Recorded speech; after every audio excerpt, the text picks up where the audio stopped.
তাই আমি চাই আপনার মাতাল ভাইয়ের সাথে আমার বোনটার বিয়ে দিতে।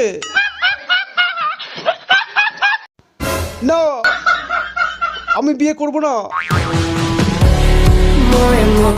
তবে শোন, একটা সত্ত্বে আমি তোর বোনকে বিয়ে করতে পারি, তুই জীবনেও আমাদের বাড়িতে মদ খেতে আসতে পারবি না।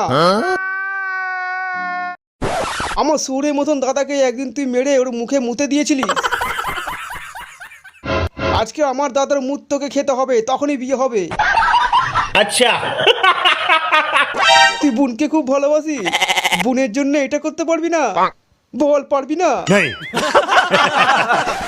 বাবা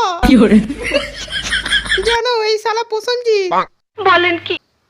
কোথা থেকে পচা মুলো খেয়েছে আমার মুখে ভড়ং ভড়ং করে পেতে দিয়েছে। হোয়াট? এইসব কি বলছিস? আমি বিশ্বাস করি না। আপনার ছেলে প্রসেনজিৎ জানেন কি করেছে? আমার মেয়ের মুখে মুলো খেয়ে পেতে দিয়েছে। খুব দারুণ লজ্জার ব্যাপার। বল কেন পেতেছিস? বাবা, আমার থেকে ভুল হয়ে গেছে,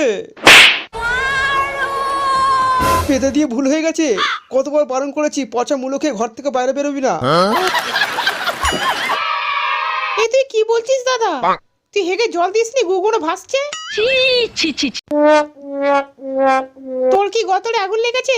একবার দেখে আয়, তোর গুগুনো জিলিপির মতন ভাসছে। কেন তুই জল দিসনি বল? এখনই যে বাথরুমে জল ঢেলে আয়। ঠিক বলেছে। 2 বালতি জল ঢেলেছি, তাও দেখছি গুগুনো যায়নি, তাই আমি ছেড়ে দিয়েছি। ইস, মিথ্যে কথা। ও, তুই 2 বালতি জল ঢেলেছিস? আমার কিন্তু বিশ্বাস হচ্ছে না দাদা। ঠিক বলেছিস তুই। আজকে যদি তুই জল না দিস আর কোনোদিন ওই বাথরুমে হাঁকবি না। কি বলছিস?